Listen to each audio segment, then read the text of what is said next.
Hi friends, आज के शनिवार आज देशेर कथा आलोचना होबे। बांगलाय शनिवार बोली और हिंदीते रविवार। तो आज के आमार सामने दुटो प्रश्न रखा हयेछे और এই দুটো প্রশ্ন যারা করেছে তাদের আরও একটি কথা আমি জানিয়ে দেব, আমি রাজনীতি করি না আর রাজনীতি বর্তমান রাজনীতি আমার পছন্দও না, পছন্দ হয় না বলে আমি রাজনীতি করি না। কেন পছন্দ হয় না? কারণ পরে বলছি। এখন যে দুটো প্রশ্ন আমাকে করা হয়েছে তার একটা প্রশ্ন আমি আগে উত্তর দিয়েছি, সেটা হচ্ছে যে আগামী ইলেকশনে মমতার দল জিতবে কি জিতবে না। তো সেই প্রশ্নের উত্তরে আমি বলবো এবার প্রায় অসম্ভব জেতা। কেন? গত ইলেকশনের আগে যেমন বলেছিলাম যে কোনো শক্তি মমতাকে হারাতে পারবে না, বিজেপির খুব বারবারন্ত ছিল, তথাপি আমি বলেছিলাম যে না, মমতাকে হারানো সম্ভব নয়। কারণ আমার জ্যোতিষ দৃষ্টিতে মমতার পজিশন খুবই ভালো ছিল। এখন রাহু শুক্র এবং শনি এখনও আসেনি, রাহু শুক্র এবং কেতুর চাপ যথেষ্ট ভোগ করছে মমতা দিদি। সুতরাং সামনে যখন শনি বক্রি হবে তখন আরও ভয়াবহ রাজনৈতিক পরিস্থিতি বা চাপের মধ্যে পড়বে মমতা ব্যানার্জি। সুতরাং সেই চাপ সামলিয়ে তার পক্ষে ওঠা কতটা কঠিন ব্যাপার তা সে নিজেই বুঝবে। আরও বিশেষ করে যেভাবে ক্যাডার রাজ বেড়ে উঠেছে তাতে মমতার পক্ষে ভোটে জেতা খুবই একটা বিরাট ব্যাপার বলে আমি মনে করি। বাবু যত বলে পারিষদ দলে বলে তার শতগুণ। অর্থাৎ আমাদের মুখ্যমন্ত্রী নিঃসন্দেহে ভালো, এবং এই মুখ্যমন্ত্রীর নামে যখন দেখেছিলাম যে পৃথিবীর 10 জন মহিলার মধ্যে একজন মমতা ব্যানার্জির নাম, তখন আমি একটা গান রচনা করেছিলাম মমতা ব্যানার্জিকে নিয়ে। অর্থাৎ সেটা অত্যন্ত দেশ এবং মমতার পক্ষে গর্বের বিষয়। কিন্তু আজ সেই আমি এই কথা বলতে বাধ্য হচ্ছি যে বাবু যত বলে পারিষদ দলে বলে তার শতগুণ। বাস্তব ক্ষেত্রে এখন যেন শুরু হয়েছে ক্যাডার রাজ। সিপিএমের সময় দেখেছি আমরা ওরার বিভাজন, কিন্তু এখন আর আমরা ওরার বিভাজন পাই না। এখন উই আর অল, আমরা বাজি রেখে আর দ্বিতীয় কেউ নেই, কিছু থাকতেও পারে না, এরকম একটা পরিস্থিতি। আমি আগেই বলেছি রাজনীতি আমি পছন্দ করি না। আমি জ্যোতিপ্রিয় মল্লিকের সঙ্গে আমাদের পাড়ায় বসে মিটিং করেছি। যখন দেখলাম যে এরা রাজনীতির পরিসংখ্যানটা অন্যদিকে ঘুরিয়ে নিয়ে যাচ্ছে তখন আমার ভালো লাগলো না। ঠিক সিপিএম করতাম, সিপিএমের থেকে ওইভাবে সরে গেছি আমি। তারপরে তৃণমূলের মধ্যে এরকম পরিস্থিতি দেখে সেখান থেকে আমি বেরিয়ে গেছি। যে ক্যাডার রাজ কী ভয়ানক, কী ভয়ঙ্কর তা আমি যদি বলি আপনারা অবাক হয়ে যাবেন। কি? প্রথম কথা হচ্ছে আমার বাড়ি 100 দিনের কাজ হবে না। কেন? আমরা নাকি বিজেপি করি। বাস্তব ক্ষেত্রে তা কিন্তু নয়। ন্যায়ের পক্ষে আমরা কথা বলি, যেখানে আমরা দেখি যে চরম অন্যায় হচ্ছে সেইখানে প্রতিবাদ করি, এই আমাদের অপরাধ। এই জন্য আমাদের 7টা ভোটার হলেও আমাদের সমীহ করা হয় না। কেন? আমরা বিজেপি করি। বাস্তব ক্ষেত্রে আমরা বিজেপিও করি না। যেদিন দেখবেন যে বিজেপি আমাদের অত্যন্ত এগেনস্টে কাজ এবং কথা বলছে, সেদিন আমার মুখ আবার গর্জে উঠবে, বিজেপির এগেনস্টেই উঠবে। এখন যেমন মোদির এগেনস্টে আমার কোনো কথা নেই, কারণ আমি দেখছি যে মোদি যেভাবে রাজত্ব চালাচ্ছে সেটা অত্যন্ত ভালো। এবং আজ পর্যন্ত বললাম না, আমার দেখা 4টে প্রধানমন্ত্রী, প্রথম প্রধানমন্ত্রী লাল বাহাদুর শাস্ত্রী, দ্বিতীয় প্রধানমন্ত্রী ইন্দিরা গান্ধী, তৃতীয় প্রধানমন্ত্রী অটল বিহারী বাজপেয়ী এবং চতুর্থ প্রধানমন্ত্রী নরেন্দ্র দামোদর মোদী। সুতরাং এই যে 4টে প্রধানমন্ত্রী, এরা অত্যন্ত দক্ষতার সহিত দেশ সম্বন্ধে চিন্তা করেছে, ভেবেছে এবং কাজ করেছে। আর তার ফলস্বরূপ এদের সামনে হাজির হয়েছে যুদ্ধ। সুতরাং যারাই দেশ সম্বন্ধে কিছু করতে যাবে তাদের কপালে এই যুদ্ধটাই বাঁধবে, যেটা মোদির এখন চলছে। তো যাই হোক, প্রসঙ্গটা অন্যদিকে ঘুরে যাচ্ছে। প্রশ্ন হচ্ছে যে কি করবে মমতা?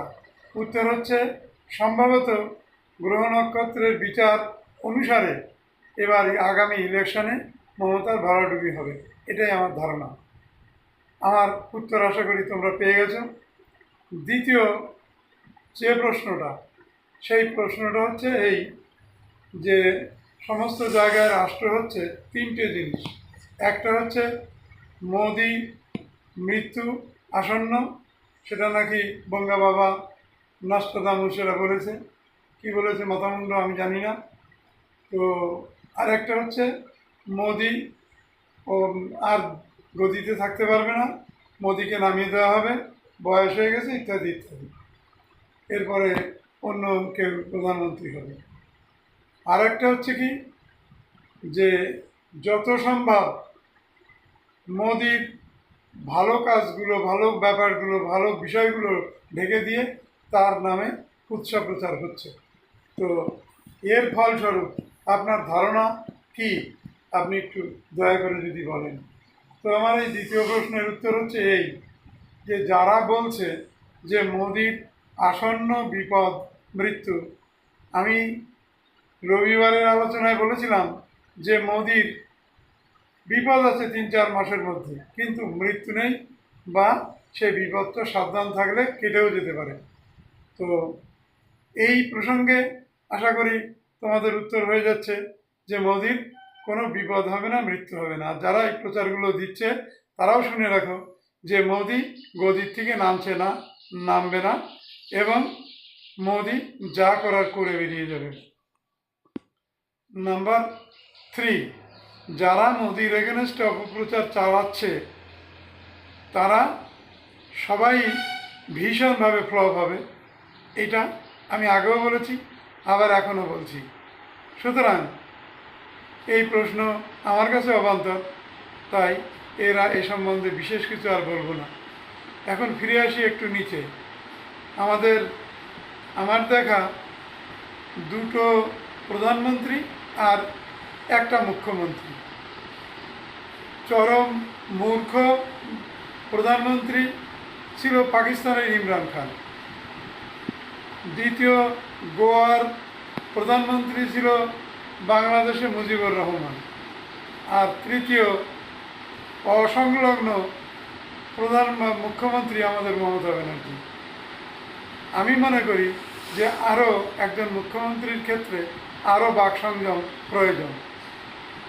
আমি দাঁড়িয়ে থেকে আরজি করের সেই মেয়েটাকে নিজে দায়িত্ব নিয়ে পুড়িয়েছি, এই যে এই কথাগুলো কত ভয়ঙ্কর, এগুলো বলার আগে 5 বার 7 বার 10 বার ভাবতে হয়, ভেবে বলতে হয়। এরকম যে সমস্ত গালিগালাজ তার অসংলগ্নতার প্রমাণ দেয় মমতা ব্যানার্জি, একেবারেই মুখে কোনো রেগে গেলে কোনো কিছুই আটকায় না। এটা একটা মুখ্যমন্ত্রীর ক্ষেত্রে শোভা পায় না। এগুলো সংযম, বাক সংযম। তাহলে আমি মনে করি যে মুখ্যমন্ত্রী হিসেবে বিধান রায়ের পরে যতগুলো ব্যক্তিত্ব এসছে আমাদের বাংলায়, তার মধ্যে 2য় স্থান বা 3য় স্থান পেতেই পারে মমতা ব্যানার্জি, তাতে কোনো সন্দেহ নেই।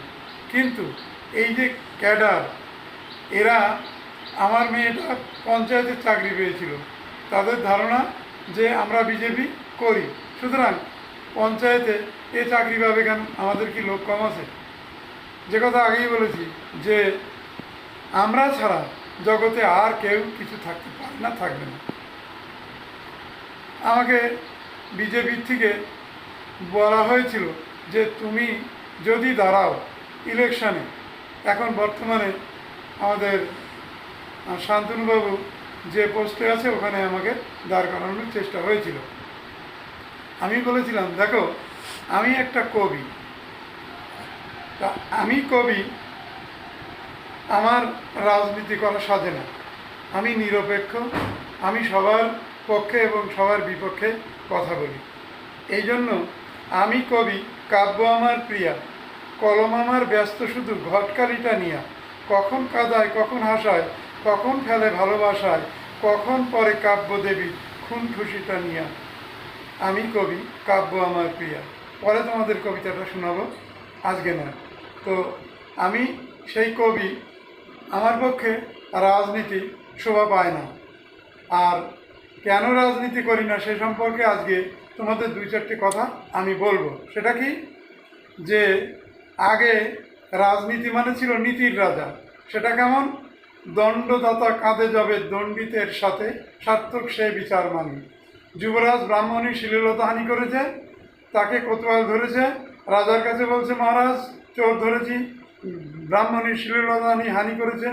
তো রাজা বলছে শুলে চড়াও। কোতোয়াল চমকে উঠে বলছে মহারাজ এ তো স্বয়ং যুবরাজ। রাজা বলছে রাজাদেশ পালন করো। যুবরাজকে শুলে দেওয়া হবে, হাজার হাজার লোক প্রজারা দেখতে এসছে, রাজা কাঁদছে, রানী কাঁদছে, প্রজারা কাঁদছে এবং ব্রাহ্মণ কাঁদছে, আর যে ব্রাহ্মণের শ্লীলতাহানি করা হয়েছে সেও কাঁদছে।